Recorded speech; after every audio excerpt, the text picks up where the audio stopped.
Here we are again, in the stillness of the night. But tonight, let's forget that stillness. I want you to listen to a different sound. A sound that, for millions of people living along the Pacific Ring of Fire, is the sound of judgment. This is not the sound of a fire. This is not the sound of a war. This is an older sound, a warning from the ocean itself. This is the sound that signals the sea may be coming to reclaim the land. On a Wednesday afternoon, July 17, 2025, this sound tore through the peace of a long stretch of the Alaskan coast.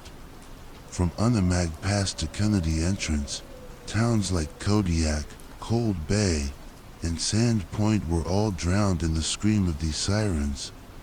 A tsunami warning had been issued. Try to imagine that moment with me. You're at home, maybe preparing dinner, and then the siren begins. All normal activity instantly stops. A silence falls over every conversation, leaving only the echoing wail. And then, action, an orderly panic, programmed by the stories of ancestors and annual drills. You know what you had to do. Go to high ground, immediately. Inside their homes, people rush to grab their children's hands. Maybe someone tries to call a relative who is out on a boat. Maybe someone only has time to grab a coat. There is no time to think about keepsakes, no time to pack belongings. Your life, in that moment, is reduced to a single act: run. And then, they stand there, on the hills, on the higher roads. Hundreds, thousands of people stand together, looking in one direction, out to sea. They don't talk, they just watch, and wait. What are they waiting for? Are they waiting for a massive wall of water to appear on the horizon? Or are they waiting for an unusual retreat of the tide, revealing a seabed never before seen? The silence of the ocean is now more terrifying than the siren's call. Every small ripple could be the sign of an approaching monster. Why? Why must an entire, vast region hold its breath and wait like this? Because just minutes earlier, the very foundation of their world had shattered.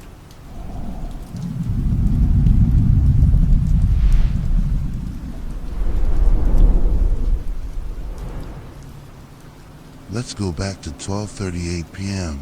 Before the siren, there was a growl from deep within the earth. Debbie Schmidt, a city administrator in Sandpoint, was at home for lunch. She recalled, the house was shaking, things were falling, the cabinet doors were flying open. That was not a common tremor. That was a fury, a 7.3 magnitude earthquake. For nearly a minute, all the laws of physics we take for granted seemed to bend. The solid ground swayed like the deck of a ship in a storm. The feeling of absolute helplessness, when you realize there is nowhere to hold on, because the very planet you stand on is enraged. To understand that shake, we need to look deeper, deeper than the ocean floor, into a confrontation of giants that has lasted for millions of years. Imagine the Pacific Plate, a colossal and heavy slab of the Earth's crust, relentlessly sliding beneath the North American plate in a process called a subduction zone. Most of the time, this movement happens silently, accumulating an unimaginable amount of energy, like bending a steel bar day after day. And then, at some point, that steel bar can't take it anymore. It snaps back. The 7.3 magnitude earthquake was that snap-back moment, a terrifying release of energy, occurring just 55 miles south of the coast and 12 miles below the seafloor. It is a reminder that Alaska is not just a land of ice and wild beauty. It is one of the most geologically active regions on the planet. It is a place where the giants have not yet gone to sleep. And when a giant stirs beneath the ocean, it shoves a massive amount of water upwards. That energy doesn't disappear. It transforms into waves, waves that can travel at the speed of a jet plane and can destroy everything in their path.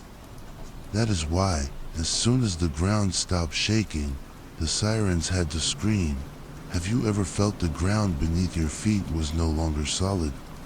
That moment you realize the foundation of your world can change in just a few seconds. Does it make you feel small? Share your feelings in the comments. The ground has gone silent, but another sound has replaced it, one even more urgent. In the next part, we will listen more closely to the sirens of Sandpoint and explore the psychology of racing against an invisible enemy.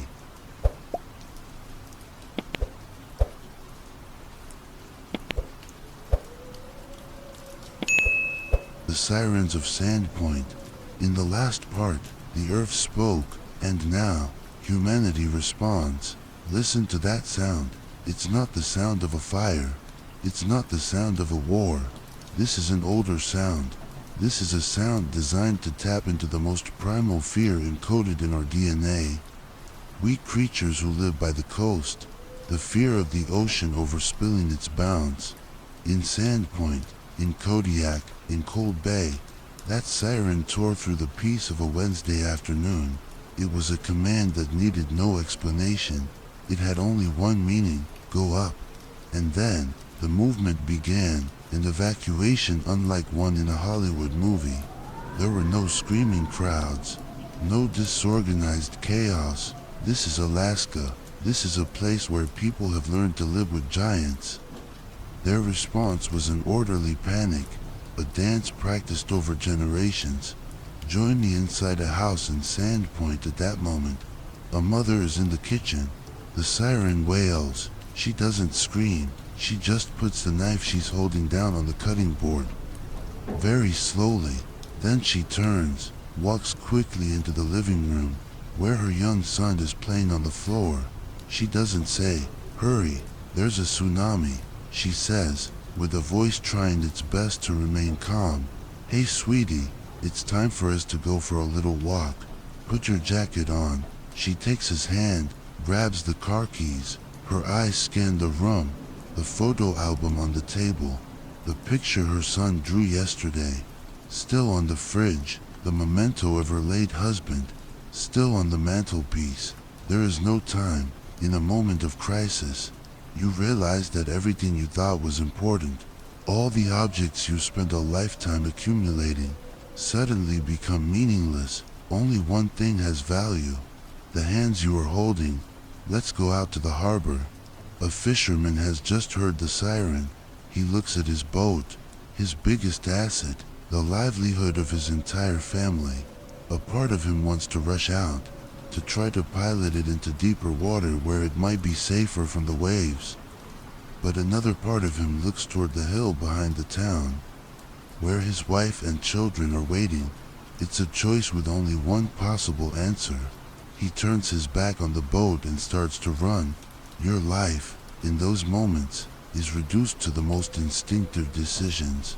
And then, they stand there, on the hills, on the higher roads. Hundreds, thousands of people stand together, in an almost absolute silence, with only the wind and the faint sound of the siren echoing from below. They become a community of waiting. They all look in one direction, out to sea. This is perhaps the most tense moment, not when the ground was shaking, not when they had to run, but now, the moment when you have done everything you can. You are in a safe place, and now, you can do nothing but stand, watch, and wait for nature's verdict. Have you ever been in a situation where you could do nothing but wait? Waiting for the results of a surgery, waiting for an important phone call, that feeling when time seems to stop, each passing second as long as a century. That feeling of helplessness, does it make it hard to breathe? For the people of Alaska, that helplessness was right before their eyes. In the vastness and silence of the ocean, what were they waiting for? Their minds were likely painting the most horrific images, fed by historical accounts. A wall of water tens, hundreds of feet high, dark and looming, forming on the horizon, ready to swallow their small town. They tried to squint, searching for a sign. Is the water receding unnaturally? That is the classic sign of an approaching tsunami, as the ocean takes a deep breath before it strikes. Or is it suspiciously calm? The silence of the ocean now is more terrifying than the siren's call. Every small ripple could be the sign of an approaching monster. Time passes, 10 minutes, 30 minutes, an hour. No wall of water appears. The tension begins to be replaced by confusion. They look at each other. Where is it? Was the system wrong? Was all this panic for nothing? And then, at 2:45 p.m., the authorities issued the all clear. The warning was cancelled. Everyone breathes a sigh of relief. A feeling of gratitude spreads. They begin to slowly walk down the hill, back to their homes. A few broken items, a few cracks in the walls, but the town is still there. Everyone is safe. To the outside world, this is a story with a happy ending. Good news, the tsunami warning was cancelled. No damage reported. A brief headline, and then people move on to the next news story. But for those who lived through it, the story isn't over. It just leaves a bigger question. If the earthquake was that strong, why didn't the wave come? Were they just incredibly lucky? Or is there something about the ocean, about the waves, that we still don't fully understand? Let's pause with that question for a bit tonight. If you had only a few minutes, maybe even just a few dozen seconds, to decide what to bring and run to high ground, what would your mind race through? The computer full of your work, irreplaceable mementos, or in that moment of life and death, does everyday material suddenly become meaningless, and your only instinct is to grab the hands of those you love? That choice, what does it say about us? About what we truly value when everything else is stripped away? Share your honest answer in the comments. A like and subscribe will help us continue this journey of exploring these big questions. They were waiting for a giant wave like in the movies, but it didn't come in the way they thought. In the next part, we'll explore why the ocean doesn't need to be loud to be dangerous.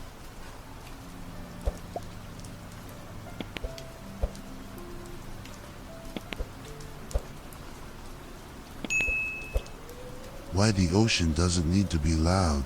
In the last part, we stood with the people of Sand Point on high ground, holding our breath and looking out at the sea. They waited, they prepared for the worst case scenario. A giant wall of water, a monster from the ocean, but it never came. After a few tense hours, the tsunami warning was downgraded to an advisory, and then cancelled altogether. People slowly returned to their homes. A sense of relief spread. The outside world would register this as good news, a disaster that didn't happen. And perhaps, right now, you are asking yourself the same question as the people there. Why? Why didn't a 7.3 magnitude earthquake generate a destructive tsunami? Were we just incredibly lucky? Or is there something about the ocean, about the waves, that we still don't fully understand? Tonight, we will decipher that silence together, because in the world of waves, silence does not always mean safety. The ocean doesn't need to be loud to be dangerous. Let's look at the announcement from the U.S. National Tsunami Warning Center. They said that the main threat from this earthquake was not widespread inundation, but dangerous currents or waves for those very near the water. This is a critically important distinction. When we hear the word tsunami, our minds often immediately conjure an image shaped by Hollywood movies, by the horrific footage from Japan in 2011 or Indonesia in 2004. A massive wall of water, tens of meters high, dark and churning, swallowing everything in its path. That is a teled tsunami in its most destructive form. It is created when a massive earthquake, usually over 9.0 in magnitude like the 1964 Alaska earthquake, vertically displaces an entire section of the ocean floor. Imagine you're holding a tray of water and you suddenly push the bottom of the tray upwards. The entire volume of water will be lifted and spill over. Its energy can travel thousands of miles across the ocean, but not every undersea earthquake creates such a monster. The recent 7.3 magnitude earthquake, while very strong, may not have caused enough vertical displacement of the seafloor to form a wall of water.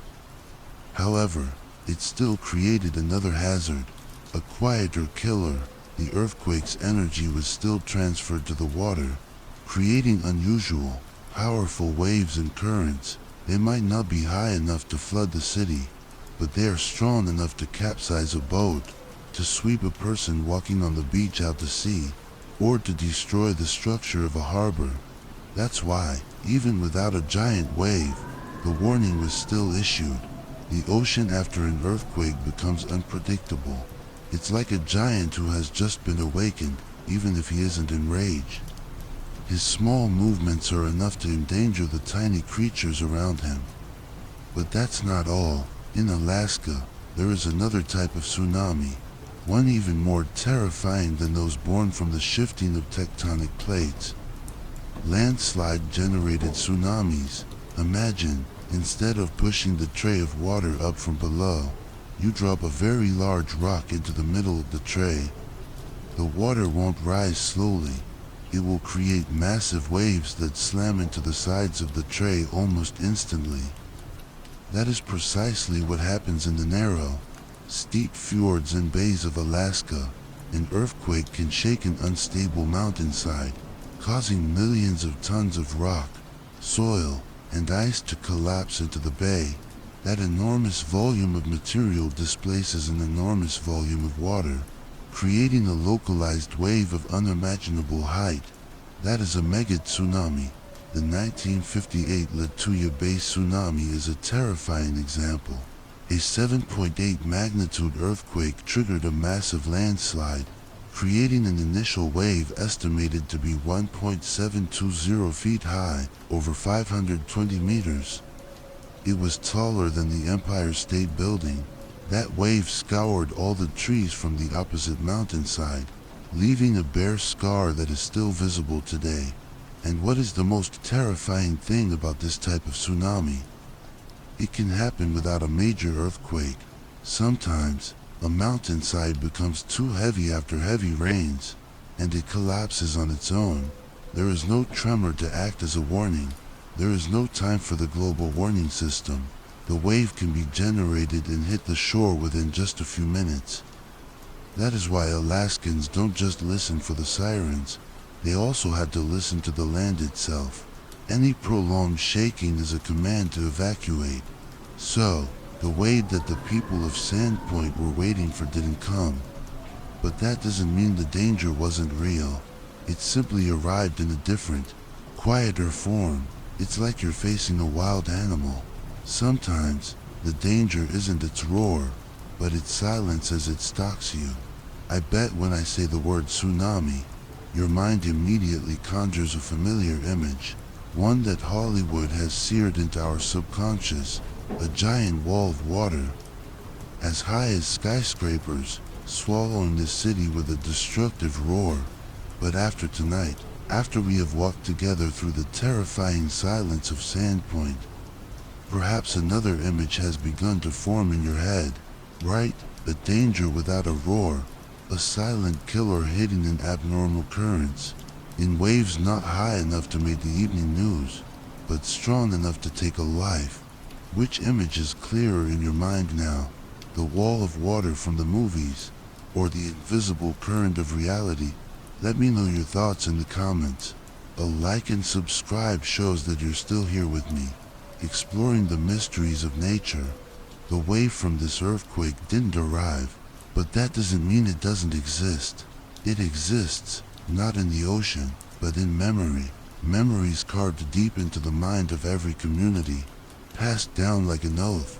In the next part, we will travel to the high ground, a place not just for shelter, but for memories that are even higher than the waves.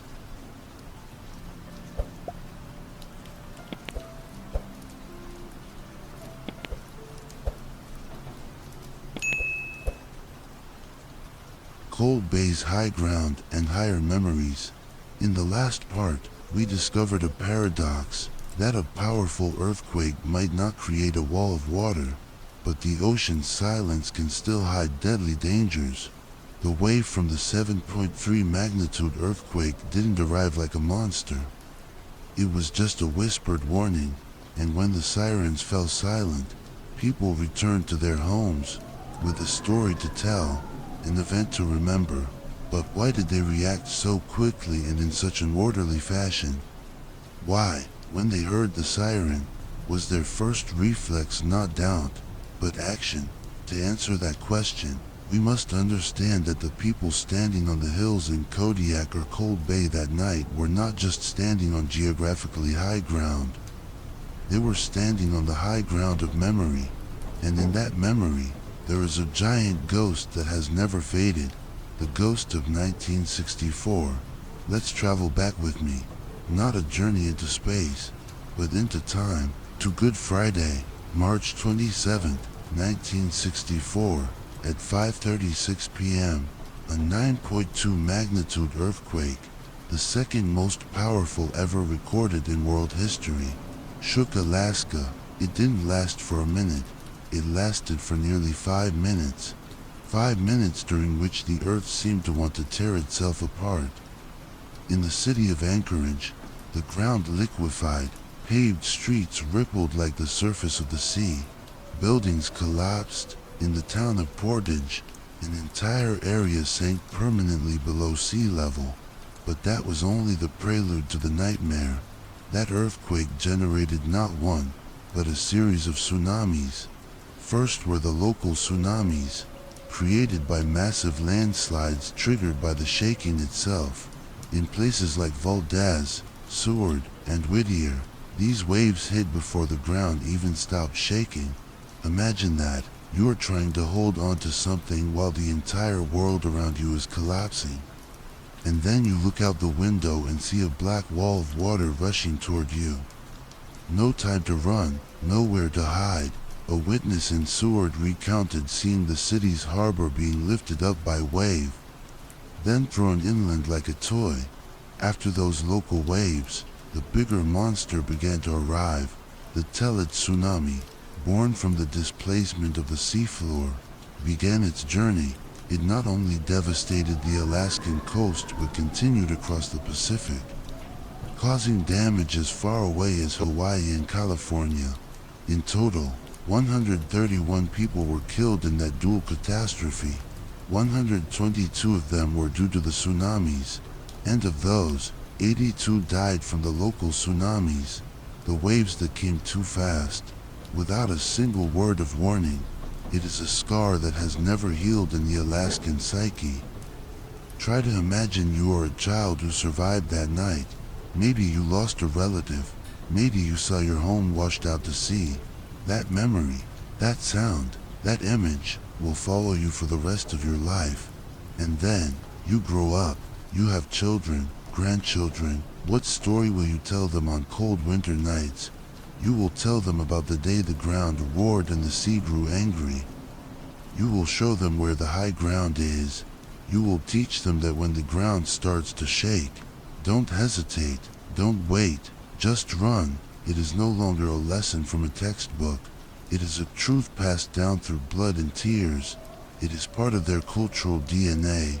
When a resident of Kodiak hears the siren in 2025, they aren't just reacting to that sound. They are reacting to the echo of 1964.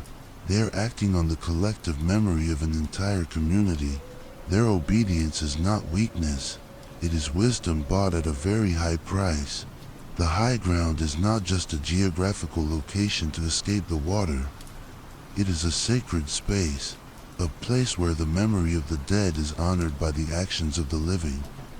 I believe in the power of collective memory. I believe there are invisible threads, woven from the stories and tragedies of the past, that silently shape our actions in the present, even when we don't realize it. Do you feel that? It makes me wonder, and perhaps you're wondering too, in your own life, in your own family, what is your 1964 earthquake? Is it the story of a business failure by your grandparents? A story told over and over that has influenced how you view money and risk? Or is it a health tragedy? A sudden loss that made your entire family cherish every moment together more?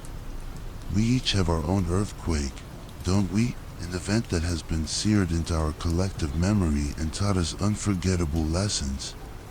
Share that story in the comments if you feel comfortable, because these invisible connections, these shared memories, are what bind us together tonight.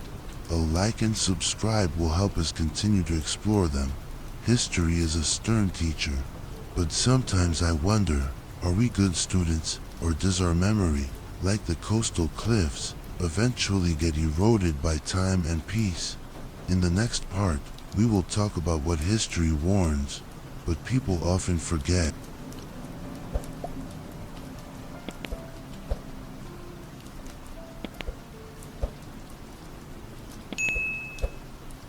What history warns but people forget. In the last part, we stood on the high ground of memory. We saw how the tragedy of 1964 became an invisible teacher, instructing subsequent generations in Alaska on the lesson of respect and the reflex of survival. Memory saved them by a hair's breadth, but human memory is a fragile thing. It's like footprints in the sand. A wave of time, a few decades of peace, can easily wash it all away. History is always there, always warning us with stories written in blood and tears. But do we, as creatures of the present, truly listen? Tonight, we will turn back those pages of history, not to review the lesson, but to feel the horror of what has been forgotten, to see that the wave that didn't come to Sandpoint in 2025 was not the rule, but a fortunate exception. Join me in a place called Lituya Bay in southeast Alaska. A narrow inlet, like a fjord, surrounded by high mountains and majestic glaciers, a place of almost mythical beauty. And on a July night in 1958, this place witnessed an event of equally mythical proportions. A 7.8 magnitude earthquake occurred on the nearby Fairweather Fault. The violent shaking did something unthinkable. It caused an entire mountainside to collapse. Over 30 million cubic meters of rock and ice plunged into the narrow waters of the bay from a height of nearly a kilometer. Imagine throwing a giant rock, a rock the size of a small mountain, into a bathtub. What would happen? It created a local tsunami, a mega tsunami. How high was that wave?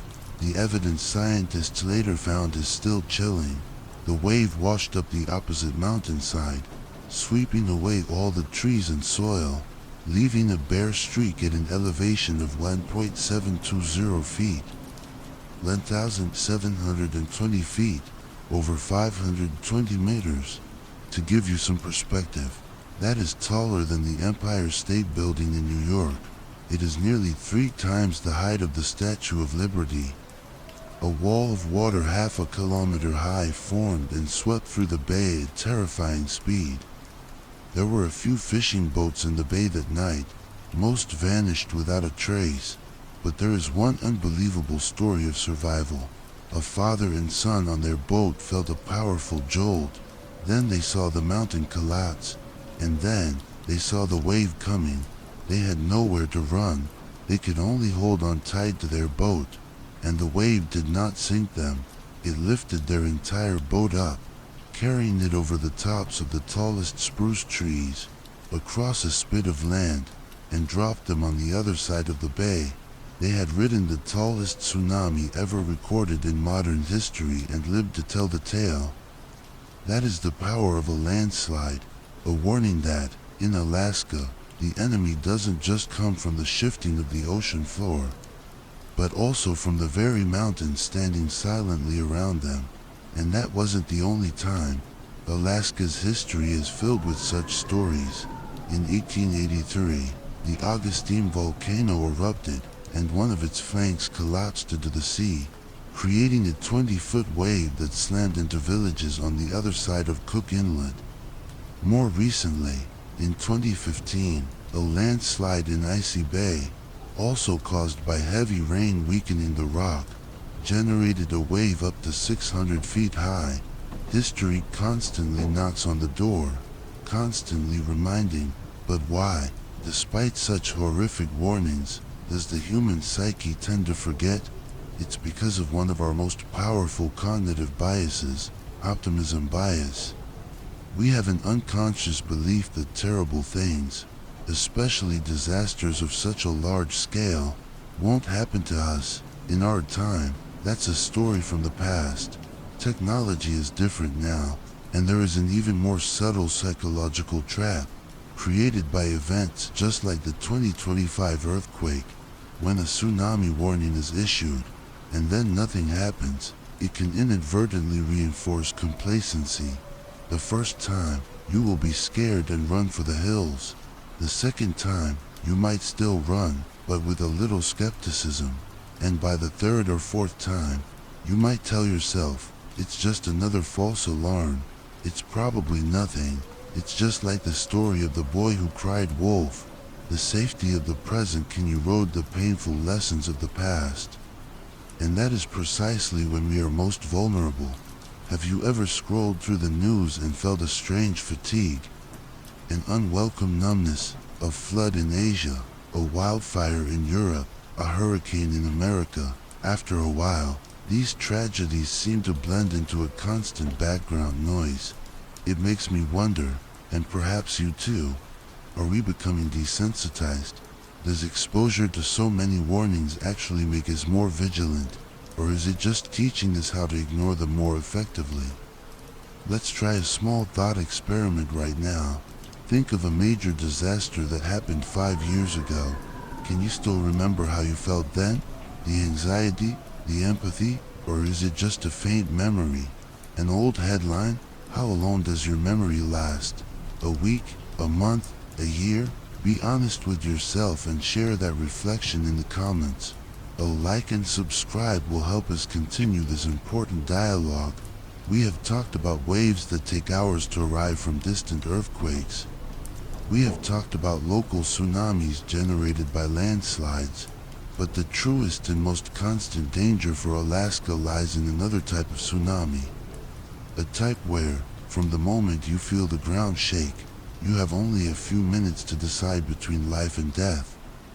In the next part, we will talk about living with a 5-minute countdown clock.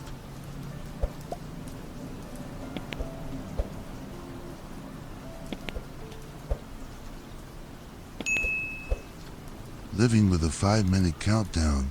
In the last part, we turned the blood-soaked pages of Alaskan history. We saw giant tsunamis born from collapsing mountainsides, warnings that history relentlessly repeats, and how human memory can fade over time. We talked about waves that take hours to arrive from distant earthquakes. There is time for warning, there is time to run, but that is not the real fear of the people of Alaska. The real fear, the constant fear, is not measured in hours, it is measured in minutes. Tonight, we will talk about the greatest, most devastating, and also most intimate threat to them. A race where the starting line is the ground shaking beneath your feet, and the finish line is survival. Welcome to the reality of a local tsunami. Let's return to the giants sleeping on the ocean floor. When an earthquake happens right near the coast, in the Alaska Aleutian subduction zone, the released energy doesn't need a long journey to reach you. It's right there. The tsunami is born right at your doorstep. It can arrive in just a few minutes, maybe 10 minutes, maybe 5. In that case, the global tsunami warning system, with its sophisticated dart buoys and complex computer models, becomes almost useless by the time the center in Hawaii has analyzed the data and sent out a warning. By the time the siren in your town begins to wail, it's likely that everything is already over. So, what is your only warning? The Earth itself. That is the golden rule passed down to every child on the Alaskan coast. If the ground shakes for more than 20 seconds and you have trouble standing, that is your tsunami warning. Don't wait. Go to high ground. The feeling of the ground shaking is no longer just an earthquake. It is the starting gun for a race, and you only have a few minutes. Join me, one more time, as we step into an Alaskan home. But this time, it's not a real event. It's a scenario that could happen on any given evening. Imagine a family, a father, a mother, and 2 young children. They have just finished dinner. The father is watching the news on TV. The mother is cleaning the kitchen. The 2 children are playing on the floor. A perfectly peaceful scene. And then, it begins. A gentle tremor. Everyone stops, looks at each other. Was it just a heavy truck passing by? No. The shaking gets stronger. The sound of glasses clinking in the cabinet. The TV begins to vibrate violently. The father says nothing. He just looks at his wife. An exchange of glances in a single second, but it contains everything that needs to be said. This is it. There is no panic, only programmed action. Kids, get your coats. To the door, the mother says in a firm but not shouting voice. The father grabs the emergency bag that is always kept by the door. Inside is water, some dry food, a flashlight, and a small battery-powered radio. They don't have time to look for anything else. No time for photo albums, for laptops, for mementos. Their lives, in that moment, are contained in that bag and the 4 hands clutching each other tightly. They rush out of the house. The night is cold and dark. They can still feel the ground trembling slightly under their feet. They don't run towards the harbor. They run in the opposite direction, towards the hill behind the town. They are not the only ones. Other doors are flying open. Other families are running. No one says much, only the sound of gasping breaths and hurried footsteps. They are a community fleeing together from an invisible enemy. When they reach high ground, they turn and look back. Their town, with its warm lights, looks so small and fragile before the vast, dark ocean. And then, they wait, they listen, they try to hear if the ocean is rumbling. They try to see if the water is receding. 5 minutes, that might be all the time they have. What do you think about in those 5 minutes? Do you think about work tomorrow? About unpaid bills? Or do all the worries of the modern world suddenly become meaningless?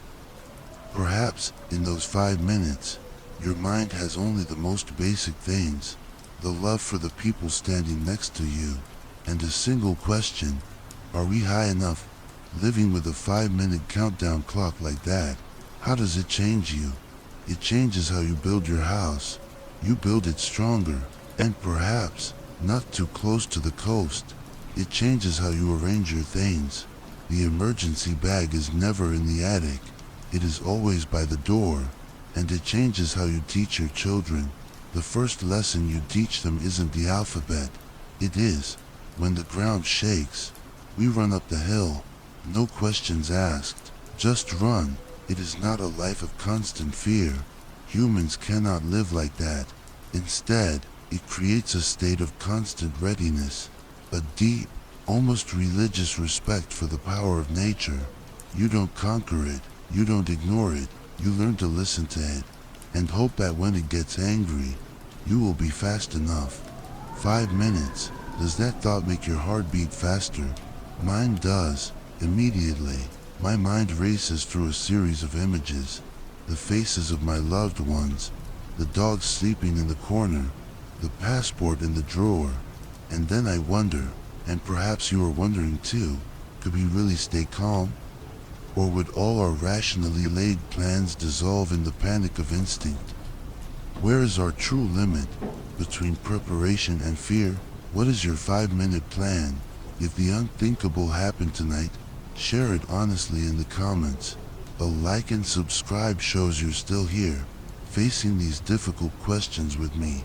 Living with a countdown clock is exhausting. It demands a special kind of resilience and acceptance. But perhaps, it is in that very acceptance that the people of Alaska have found a way to survive. A wisdom born from fragility, a silent pact with the sea. That is the theme of our final part.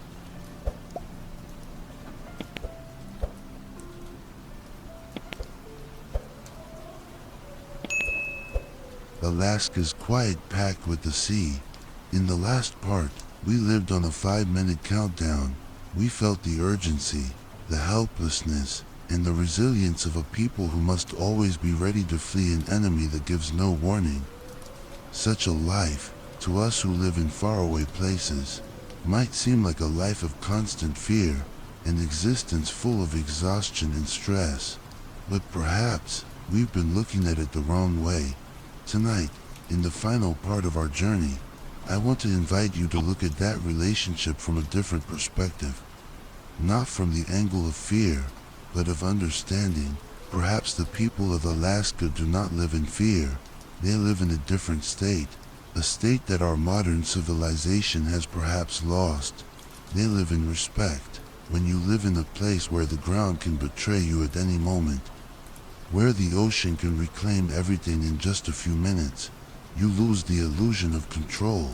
Human arrogance, the belief that we are the masters of this planet, is eroded by the cold winds and the crashing waves. And when arrogance disappears, something else is born, humility, and from humility, respect arises. It is not a war, it is a quiet pact, a pact between humanity and the sea. The people of Alaska seem to have signed that pact. They accept their fragility. In return, they get to live amidst some of the most majestic and pristine beauty left on Earth. They receive the gifts that the sea and this land offer, the salmon runs, the vast forests, and the silence that no city can ever provide.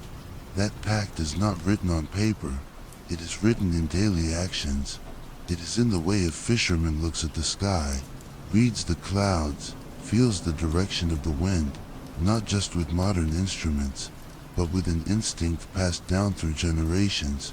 It is in the way the native peoples tell their old stories. Stories that are not just for entertainment. They are maps, they are warnings, they are lessons on which wave is a friend, and which is a foe. It is in their very architecture. Houses built not to resist, but to accept. Houses built on high stilts, to allow the water to pass underneath. Instead of destroying them, they don't try to build a wall to keep the bear out. They learn how not to make the bear feel threatened. They don't try to conquer nature. They learn to become a part of it. And the recent 7.3 magnitude earthquake, perhaps, was not a disaster that was prevented. For them, it was just a reminder. The sea was just clearing its throat to make sure humans still remembered the pact they signed. A reminder that the peace they have each day is not a given. It is a gift, a temporary permission from the sleeping giants. Our journey began with the piercing sound of a siren and the fear of a tsunami. It ends with the silence of an understood pact. So after all this, what do you think the ideal relationship between humans and nature should be? One of control, of conquest, of a ruler, or one of respectful and humble coexistence, of a well-behaved guest on this planet?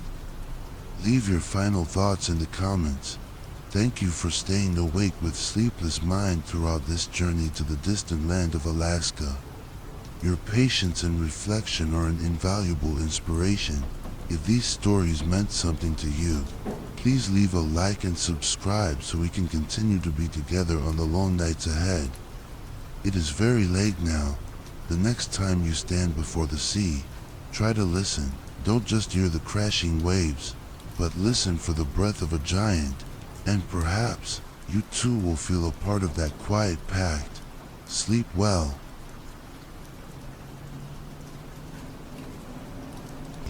And so, our journey in Alaska has come to an end. The sirens have fallen silent. The ground has stopped shaking. The sea has returned to its calm. We have traveled through stories of destruction, of memory, and of a quiet pact between humans and nature.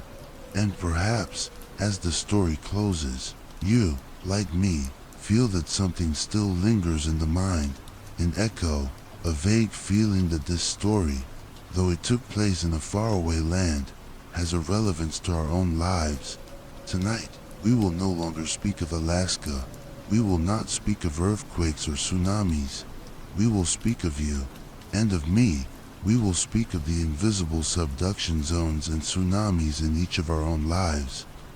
Because, if you listen closely enough in this stillness, you will realize that all of us, without exception, are living on a fault line of some kind. Join me, one last time, on an exploration, but this time, into your own inner world. Try to think, where is the fault line beneath your feet? Is it the stability of your job, a position you've held for years, a company you believe is solid? You go there every day, repeating familiar routines. It is the foundation of your life, for the bills, for future plans. But you and I both know that deep beneath the surface of that stability, the tectonic plates of the economy are silently shifting, a restructuring, a new technology, a global crisis, and in a single morning, that solid foundation could shake, and your position might no longer be there. Or does your fault line lie in a place even closer? Your health, your own, your parents, your loved ones. We live each day with an almost arrogant assumption that our bodies are immutable. We ignore the small signs. We tell ourselves we're still young, still healthy. We stand on the foundation of life, until one day, a phone call from a doctor, a diagnosis, an unusual pain, and the ground beneath your feet cracks wide open. And what about the fault lines in our relationships? A long-term friendship, a marriage, connections you believe are eternal, but beneath the surface of the smiles and daily conversations, pressures, unspoken misunderstandings, unmet expectations, are silently accumulating. That negative energy, like the energy of tectonic plates, is being compressed, and then one day, over a single word, a small action, that fault line will rupture, and a relationship that was once your whole world suddenly becomes alien. I am standing on my own fault lines, too, and perhaps, so are you. We are all walking carefully on a thin crust of normalcy, hoping the giants below don't stir. Which brings us to the next question. So, what are the sirens in your life? They are not a piercing sound blaring from a speaker. They are much more subtle. Have you ever felt a vague sense of unease that lasts for weeks? A feeling that something is wrong, even though everything on the outside seems normal? Is that the siren of your intuition, an early warning system we often ignore because we think it's irrational? Or does the siren come from the outside, the advice of a close friend, a reminder from a parent, something they see in you that you cannot see in yourself? Have you ever brushed off those words, thinking they don't understand you, only to realize later that it was the very siren you chose not to hear? Or is it a small physical symptom that you told yourself was probably nothing? A fleeting headache, an unusual fatigue, a mole that changes color. They are the small messages your body is sending, warning signals of a larger earthquake that may be forming within. Like the people of Alaska, sometimes we get early warning signs, time to prepare, but there are also times when the ground of our lives shakes suddenly, and we have only minutes, or even seconds, to react.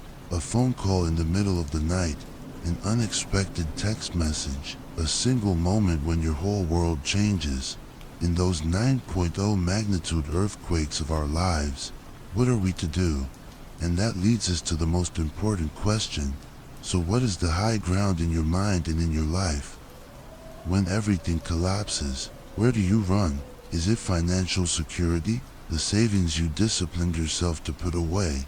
Not to buy luxuries, but to build a fortress against economic storms? Or is your high ground your strong relationships, the embrace of a partner, the advice of a parent, the wordless presence of a best friend, people who will be by your side, not to solve your problems for you, but simply to stand with you on that hill and look out at the chaotic sea? Or does it lie in a place even deeper, a place no one can take away? Your inner strength, the mental resilience you have cultivated through past hardships, the ability to meditate, to remain calm in the midst of chaos, to find stillness even when the sirens are screaming.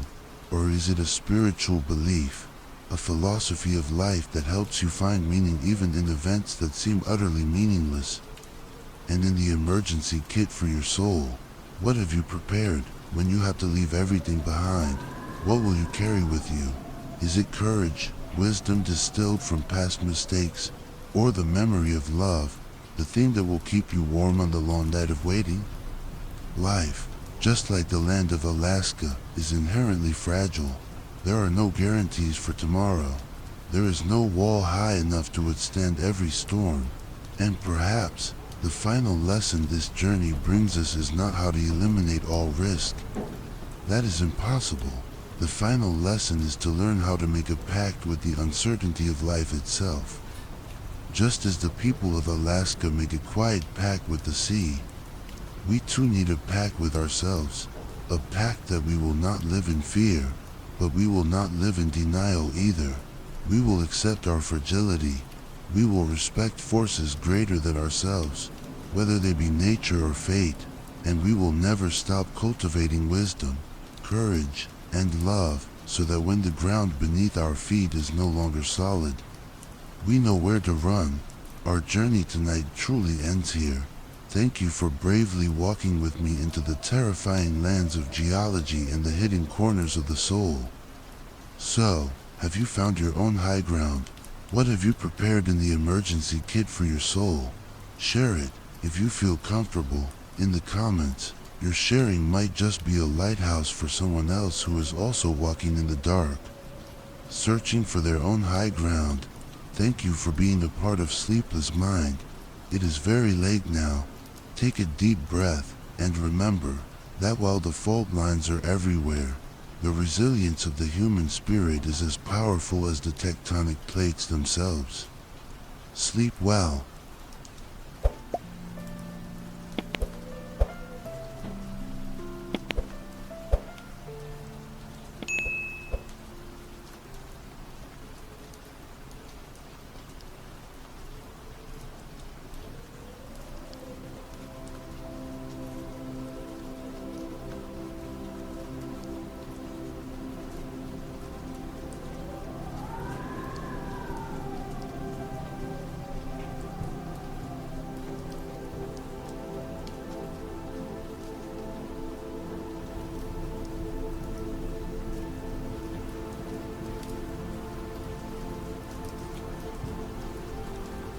You've crossed the story.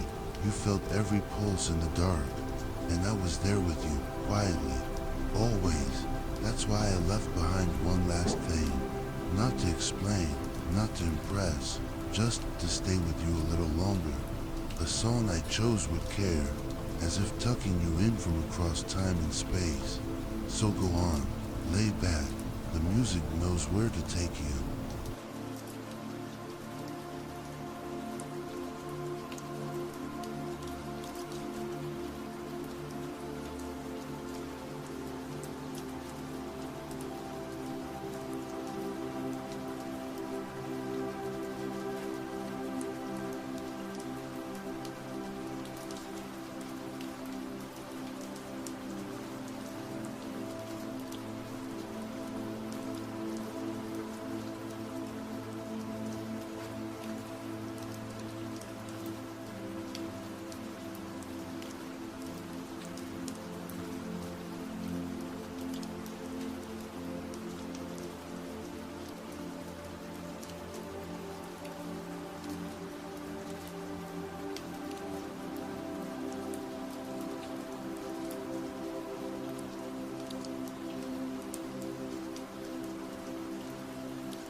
you're still here, then you're something rare.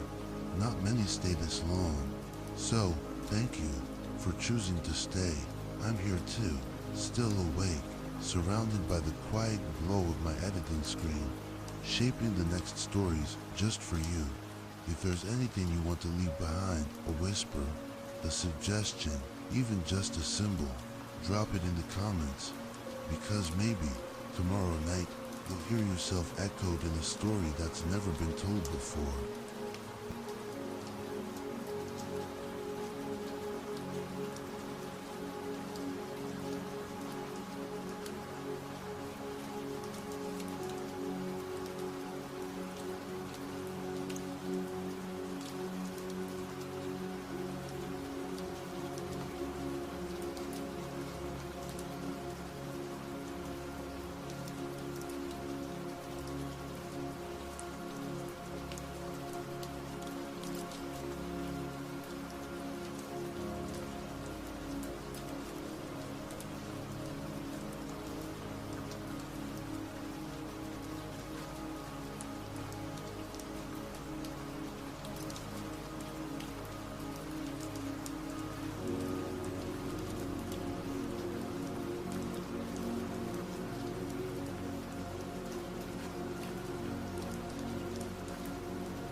still here, even now?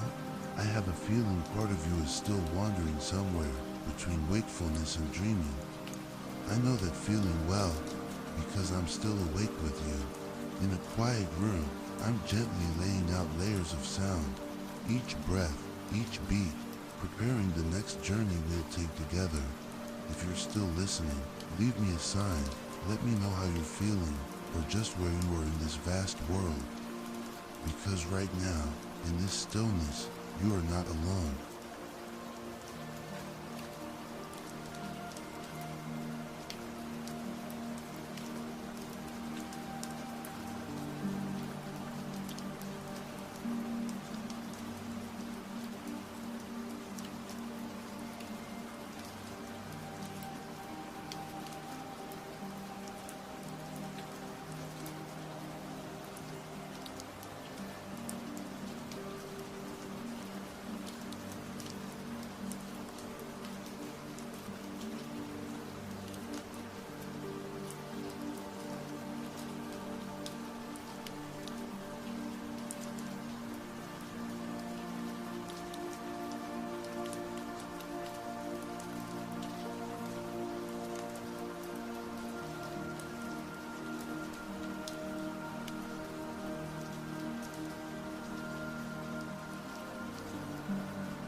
You're still there, aren't you? I can't see you, but I can feel you. Like a soft signal pulsing across the silence. Over here, I'm still working, refining layers of sound, rewriting fragments of voice, building the landscape for our next adventure. One that you might inspire. If an idea comes to you, share it with me. Comment below. A theme, a memory, a strange dream. I read every word because I never tell these stories alone. I tell them with you.